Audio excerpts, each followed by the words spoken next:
Welcome to news అడ్డా. ప్రపంచ photography దినోత్సవం పురస్కరించుకొని ఫోటో వీడియో జర్నలిస్టులను సన్మానించిన కేంద్ర మంత్రి. ఫోటో వీడియో అంటే ఒక క్షణాన్ని మాత్రమే బంధించదు, ఆ క్షణం వెనుక ఉన్న చరిత్రను బంధిస్తుంది. మనం మరిచిపోయే ఎన్నో జ్ఞాపకాలను ఫోటో వీడియోగ్రఫీ మన కోసం భద్రపరుస్తుంది. అందుకే ఫోటోగ్రాఫర్, వీడియోగ్రాఫర్ కెమెరా పట్టుకున్న వ్యక్తి మాత్రమే కాదు, గత చరిత్రకు, వర్తమాన కాలానికి సాక్షి అని కేంద్ర హోంశాఖ సహాయ మంత్రి బండి సంజయ్ కుమార్ అన్నారు. ప్రపంచ ఫోటోగ్రఫీ దినోత్సవాన్ని పురస్కరించుకొని బుధవారం కరీంనగర్లోని R&B అతిథి గృహంలో ఫోటో జర్నలిస్టులను ఘనంగా సన్మానించారు.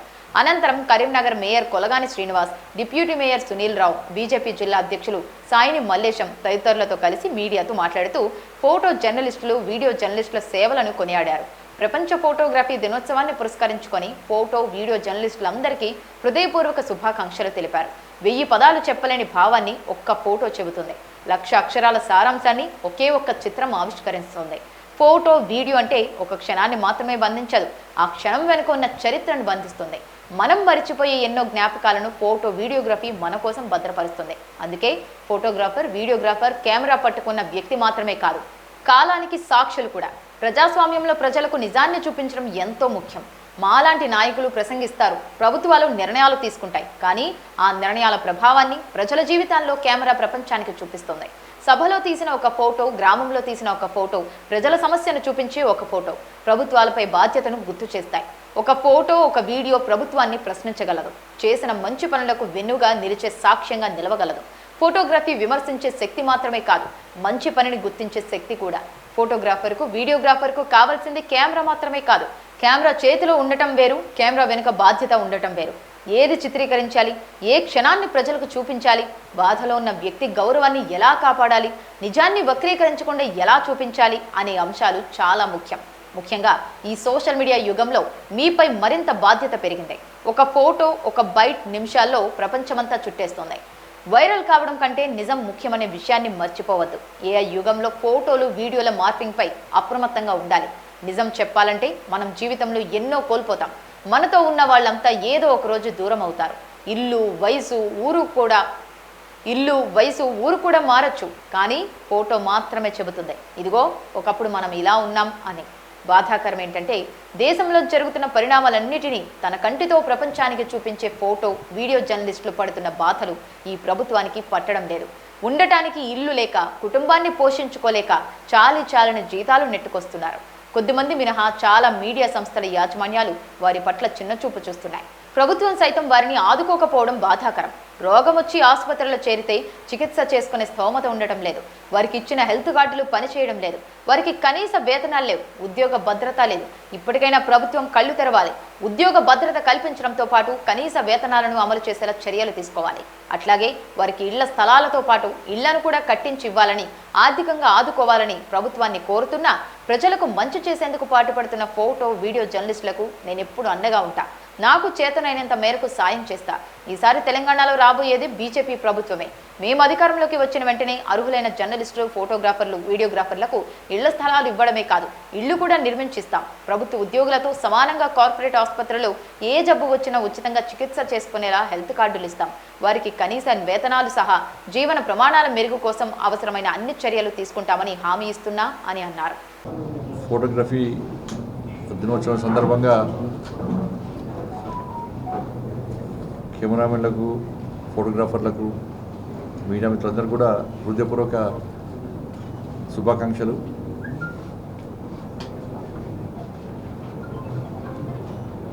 ఇవాళ సమాజంలో ఫోటోగ్రఫీ అనేది చాలా ముఖ్యమైనటువంటి పాత్ర పోషిస్తున్నది. ఇది మనం చెప్తూ ఉంటాం, 1000 పదాలు చెప్పలేని భావాన్ని ఒక ఫోటో ద్వారా చెప్పగలుగుతాం మనం. ఇవాళ ఒక్క క్షణాన్ని మాత్రమే మనం బంధిస్తుందని చెప్పి అనుకుంటాం మనం ఫోటో అనేది, కానీ దానికి వెనుకన్న చరిత్రను ఇలా సమాజాన్ని చూపెట్టే ప్రయత్నమే ఇలా ఈ ఫోటో ద్వారా కానీ వీడియోగ్రఫీ ద్వారా మనం చూస్తూ ఉంటాం. మనం వయసు మారచ్చు, ఊరు మారచ్చు, మన జీవితం కూడా మారచ్చు, మనతో ఉన్న వాళ్ళు కూడా మారిపోవచ్చు. కానీ గత జ్ఞాపకాలన్నీ కూడా చెప్పేది ఫోటోగ్రఫీ. మేము కూడా చెప్తున్నాం రాజకీయ నాయకులం, ఒకప్పుడు మేము ఈ వయసులో ఇది చేసినాం అని చెప్పి దానికి ఆధారం ఏంటి అంటే ఫోటో. అంటే కాలానికి సాక్షులు మీరు, మీ చేతిలో కెమెరా కాదు, ఈ కాలానికి సాక్షులు వాళ్ళ photographers, cameraman. But social media తరం నడుస్తున్నప్పుడు కూడా ఇవాళ ఒక ఫోటో, ఒక బైట్ క్షణాల్లో ప్రపంచవ్యాప్తంగా, దేశవ్యాప్తంగా సర్క్యులేట్ అవుతూ ఉంటుంది. ఎందుకు చెప్తానంటే ఒక గురుతర బాధ్యత, ఒక నీతి నిజాయితీగా ఒక ఫోటోగ్రాఫర్, ఒక కెమెరామెన్ ఉంటే వాస్తవాలు సమాజానికి, ప్రజలకు పోయేటువంటి అవకాశం ఉంటుంది. ఒక ఫోటోగ్రాఫరు చెడు ఆలోచన ఉంటే పూర్తిగా సాక్ష్యాన్నే తారుమారు చేయొచ్చు. కానీ ఒక ఫోటోగ్రాఫర్ నిజాయితీగా ఉంటే సమాజాన్ని కాపాడే వ్యక్తులు. కానీ ఇటువంటి పరిస్థితుల్లో ఫోటోగ్రాఫర్స్ అందరూ కూడా ఇవాళ ఒక మంచి వాతావరణంలో ఇవాళ ఫోటోగ్రఫీ దినోత్సవం జరుపుకుంటున్నారు. మీ అందరిని కలవడం ఇవాళ చాలా సంతోషం. మీ అందరు కూడా హృదయపూర్వక శుభాకాంక్షలు తెలియజేస్తూ, ఒకవైపు మిమ్మల్ని చూస్తే సంతోషం, మీ బాధ చూస్తే మాకు బాధ. ఎందుకంటే ఫోటోగ్రాఫర్లు, కెమెరామెన్లు ఎంత ఇబ్బంది పడతారో మాకు తెలుసు. నేను కోవిడ్ అప్పుడు చూసిన, గతంలో ఇప్పుడే మరి చెప్పిన, కోవిడ్ అప్పుడు లాక్డౌన్ అప్పుడు నేను చూసిన గాంధీ హాస్పిటల్ పోయినా నేను. ఒక కెమెరామెన్ మార్చి లోపలికి పోయి ఆయన టైంకు పీపీ కిట్ లేదు, కేవలం మాస్క్ మాత్రమే ఉంది. ఆ కెమెరామెన్ మార్చిలోకి పోయి అక్కడ డెడ్ బాడీని విజువల్ తీసుకునే ప్రయత్నం చేస్తే లాస్ట్కు ఆయన హాస్పిటల్ అడ్మిట్ అయ్యి చనిపోవడం జరిగింది. ఆ ఒక్క విజువల్ తీసుకుంటే నాకు వచ్చేయలేకపోయలేదు. కానీ నేను డ్యూటీ, నేను నమ్మినకు నా యాజమాన్యం నాకు ఈ బాధ్యత తప్పైపోయింది కాబట్టి నేను డ్యూటీ చేయాలి, ఒక వృత్తి ధర్మం ఉన్నది అని చెప్పి ఇవాళ కోవిడ్ సందర్భంలో చాలామంది కెమెరామెన్లు, ఫోటోగ్రాఫర్లు అందరూ ఇబ్బంది పడ్డారు. సరే మిగతా అందరూ రిపోర్టింగ్ ఇంటర్వ్యూస్ రాస్తారు, వారు కూడా ఇబ్బందులు ఉన్నాయి.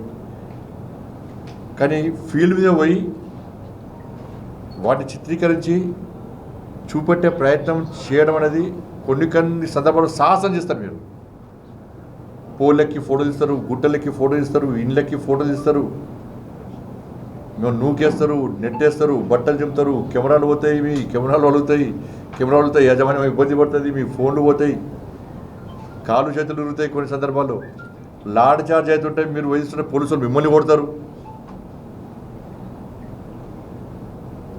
ఇంత కష్టంగా, ఇంత ధైర్యంగా మీరు నిర్భయంగా ఎవరు డ్యూటీ చేస్తుంటే నిజంగా కెమెరామెన్లకు అందరికీ, ఫోటోగ్రాఫర్ అందరూ కూడా హ్యాట్స్ ఆఫ్. చాలా గొప్ప వృత్తి, అన్నిటికంటే ముఖ్యమైన వృత్తి మీది. కాబట్టి దీన్ని కూడా మీరు ఒక గుర్తుగా బాధ్యతగా భావించి నిజాన్ని ప్రజలకు చూపించే ప్రయత్నం చేయాల్సింది మీ అందరికీ విజ్ఞప్తి చేస్తూ, ఎందుకంటే ఇవాళ మీకు ఆరోగ్య భద్రత కార్డ్స్ లేవు, సొంత ఇల్లు లేవు, చాలని జీతాలు, కొన్ని యజమానుల జీతాలు కూడా సరిగిచ్చే పరిస్థితి లేదు. కొన్ని ఇవాళ చిన్న హెల్త్ పరంగానో ఏదైనా ప్రాబ్లం వస్తే ఇవాళ అమ్ముకుదాని మీద నేను కెమెరా కూడా అమ్ముకున్నాను, కెమెరాను అమ్ముకోలేరు, కెమెరా మీద ఆధారపడ్డాడు సెంటిమెంట్. మీకు ఏం లేని పరిస్థితి ఉంది. వాళ్ళ పిల్లల ఫీజులు కట్టలేని పరిస్థితి. ఇటువంటి పరిస్థితుల్లో ప్రభుత్వాలు వస్తూనే పోతున్నాయి. ఆ రికార్డు దగ్గర ఉన్నది. గత ప్రభుత్వము ఈ విధంగా డబుల్ బెడ్రూమ్ ఇస్తా, మీకు ఇల్లు కట్టిస్తాను ఆధారం మీ దగ్గర ఉంది. మీ కెమెరా బంద్ చేయమంది. అప్పుడు ముఖ్యమంత్రి ఏం మాట్లాడిండు, కేసీఆర్ గారు ఏం మాట్లాడినారు, మీకు ఏ విధంగా ఇండ్లు ఇస్తాడు, ఏ విధంగా గొర్రెపిల్లం పోయమన్నాడు, ఈ విధంగా దావత్ ఇవ్వడం, అన్నీ కూడా మీకు కెమెరాలో అలాంటి ఉన్నాయి, బంధించి పెట్టిన మీరు ఫొటోస్ ఉన్నాయి. ఇప్పుడు ఈ ప్రభుత్వం వచ్చా కూడా రాకముందు ఏం చెప్పింది అవి కూడా మీ దగ్గర ఉన్నాయి.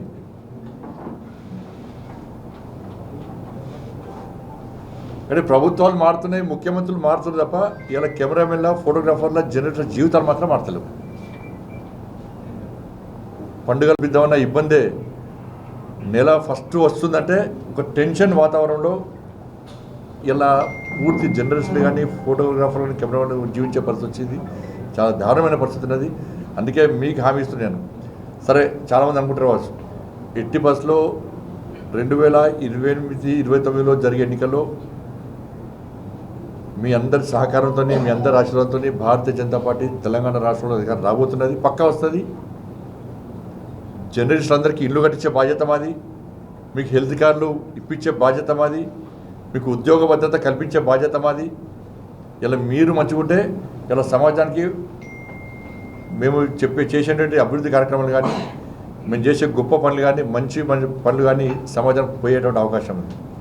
సోషల్ మీడియా ఎంత విరిగినప్పుడు కూడా లాస్ట్కి ఫైనల్గా మీదే ఫైనల్. తప్పకుండా జర్నలిస్టులను, ఫోటోగ్రాఫర్లను, కెమెరాలను మేము ఆదుకొని తీరుతాం. ఎందుకంటే ఇప్పుడు డబుల్ బెడ్రూమ్ ఇస్తున్నాం మేము. బీజేపీ పాలిత రాష్ట్రాల తప్ప మిగతా ప్రాంతంలో డబుల్ బెడ్రూమ్ ఇచ్చే పరిస్థితి లేదు. హంగు ఆర్పాటాలు చేస్తున్నప్ప లేదు. దాన్ని తీసి ఇవాళ వీళ్ళకి ఎంతమంది ఉన్నారు జర్నలిస్టులు? ఇస్తే ఏమవుతుంది? నేను పోయినా అక్కడెక్కడ పోయినా పాదయాత్రప్పుడు జర్నలిస్టులకు ఇల్లు కట్టిస్తా అన్నారు, పిల్లర్లు వేసినాయి, ఆ పిల్లర్లు మొత్తం చిలుమకి పీకినాయి.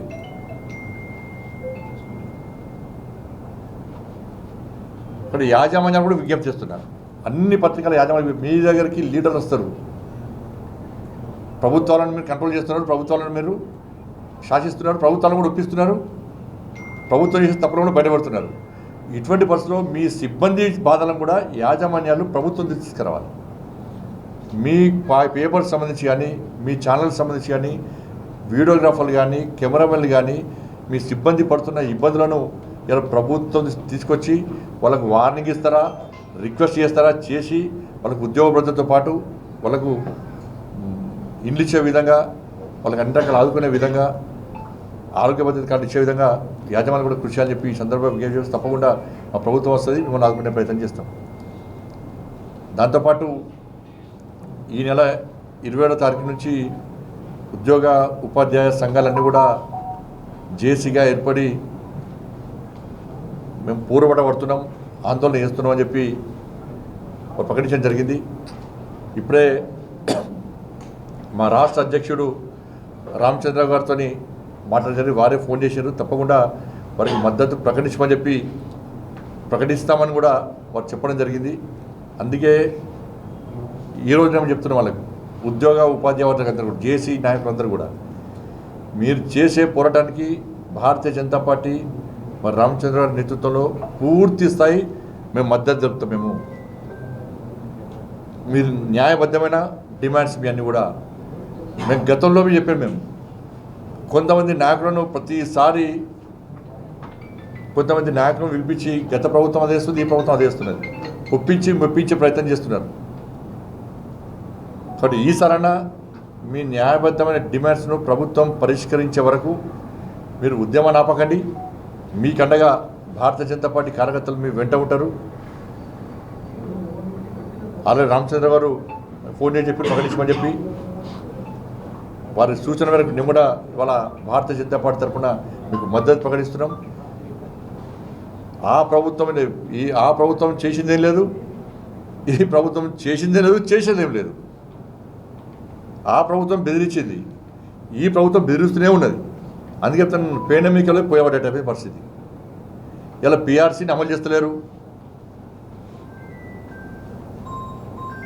6 డిఏలు ఇంకా పెండింగ్ ఉన్నది.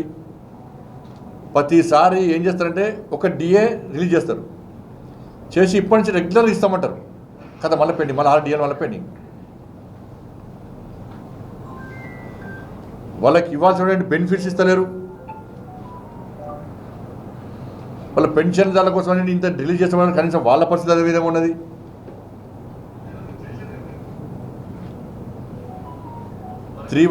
జీవో బాధితులు ఇంకా ఉన్నారు. ఆ సమస్య పరిష్కరిస్తున్న రాష్ట్ర ముఖ్యమంత్రి గారు అంతా ప్రకటించారు. వాళ్ళని పిలిచి చర్చలు జరిపి దానివల్ల ఇబ్బందులు ఏంది, ఏ విధంగా సమస్యను పరిష్కరించాలి, ఏ విధంగా వారికి న్యాయం చేయాలి అన్న ఆలోచన ప్రభుత్వానికి లేదు.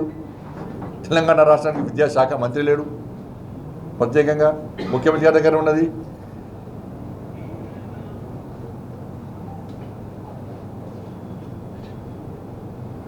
కాబట్టి వాళ్ళు న్యాయమైన డిమాండ్, వాళ్ళకి గొంతమ్మ కోరికలు కొడతలేరు. వాళ్ళ 6 డిఏలు ఇవ్వడానికి ఏంది, వాళ్ళ కేంద్ర ప్రభుత్వము ఉద్యోగస్తులను ఏ విధంగా చూసుకుంటుంది ఒక చూడండి. మీరు డిఏలు ఇస్తున్నాం టైం ప్రకారం, వాళ్ళకి రావాల్సిన బెనిఫిట్స్ అన్ని ఇస్తున్నాం. వాళ్ళ కేంద్ర ప్రభుత్వ ఉద్యోగం గల్లా ఎగరేసుకొని కేంద్ర ప్రభుత్వ ఉద్యోగం చెప్పి తలెత్తుకొని చెప్పుకునే పరిస్థితి ఇవాళ. కానీ రాష్ట్ర ప్రభుత్వ ఉద్యోగుల పరిస్థితి ఏంది ఇవాళ? గత ప్రభుత్వము మోసం చేసిందని చెప్పి మొత్తం అందరు కలిసి కాంగ్రెస్ పార్టీకి సపోర్ట్ చేశారు. వాళ్ళ కాంగ్రెస్ పార్టీ ఏం చేసింది? వాళ్ళ మళ్ళీ మోసం చేసింది. చెప్పినాం, ఈ రెండు మోసపూరితమైన పార్టీలు, వీళ్ళ చేతులు ఏం లేదు. కేంద్రంలో నరేంద్ర మోడీ ప్రభుత్వం ఉంది. మీ బెనిఫిట్స్ మీకు ఇవ్వాలంటే దానికి నిధులు కావాలి.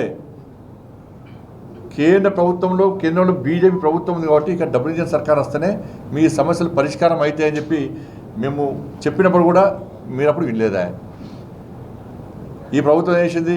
8 లక్షల కోట్లు అప్పు చేసి మొత్తం అప్పులు తీరుస్తాం, మీకు డిఎల్ ఇస్తాం, పిఆర్స్ అమలు చేస్తాం.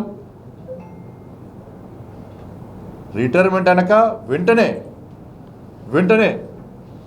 ముందే మొత్తం ఫైల్ రెడీ చేస్తాం. ఎవరైతే పదవి విరమణ పొందుతున్నారో వాళ్ళకి ముందే 15 days 1 month ముందే మొత్తం ఫైల్ అంతా ప్రిపేర్ చేస్తాము.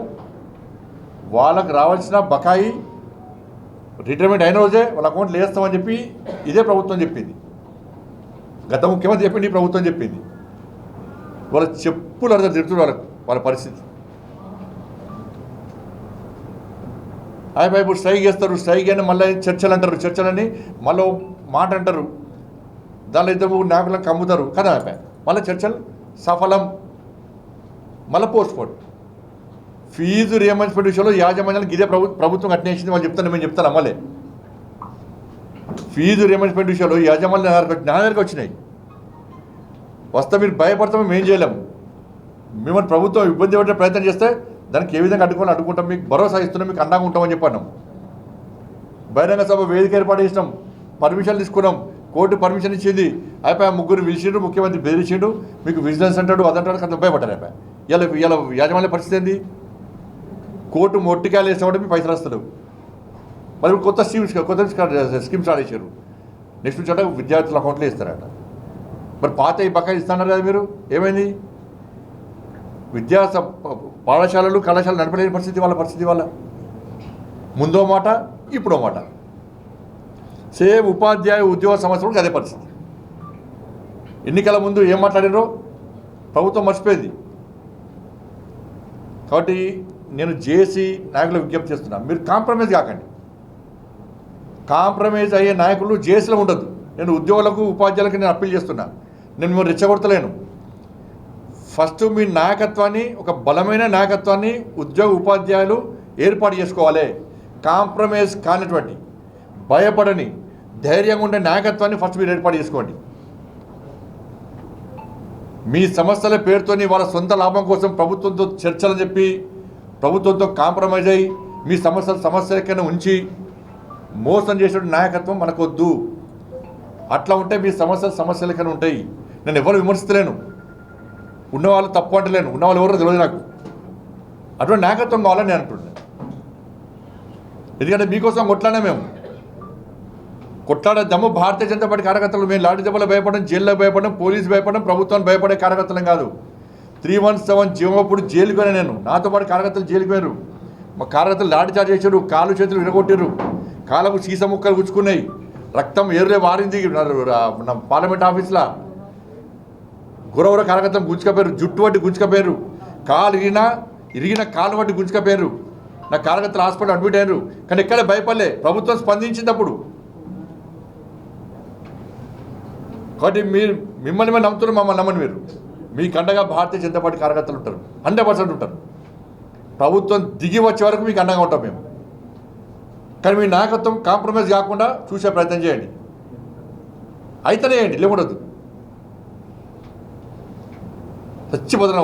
పేరుకే ఉద్యోగం. సామాన్య ప్రజలు నెల జీతాలు వస్తారు. జీతాలు ఏం జరుగుతున్నాయి? జీతాలు అవి పెన్షన్స్ రావా, డిఎల్ అవా, పిఆర్స్ అమలు చేయరా, వాళ్ళకి రావాల్సిన బెనిఫిట్స్ ఇయ్యరా. కాబట్టి నేను మళ్ళీ అప్పీల్ చేస్తున్నా, మీరు యుద్ధాన్ని స్టార్ట్ చేయండి. ఈ ప్రభుత్వానికి భయపడకండి. ఇలా మీకండగా భారతీయ జనతా పార్టీ ఉంటుంది, కార్యకర్తలు ఉంటారు. 100% మీకోసం కొట్లాడతాం. ఇలా ఫీజు రియంబర్స్మెంట్ విషయంలో తెలంగాణ రాష్ట్రంలో అగ్రెసివ్గా కొట్లాడేది ఇలా భారతీయ జనతా యువమోర్చా కార్యకర్తలు కొట్లాడుతున్నారు. రేపు కర్నూలులో రామచంద్రరావు వస్తున్నారు. రేపు ప్రతి జిల్లాలో కూడా ఫీజు రియంబర్స్మెంట్ విషయంలో మేము ముందుగా పోతున్నాం. ప్రభుత్వం దిగి వచ్చేవారు కూడా విడిచిపెట్టే ప్రసక్తి లేదు.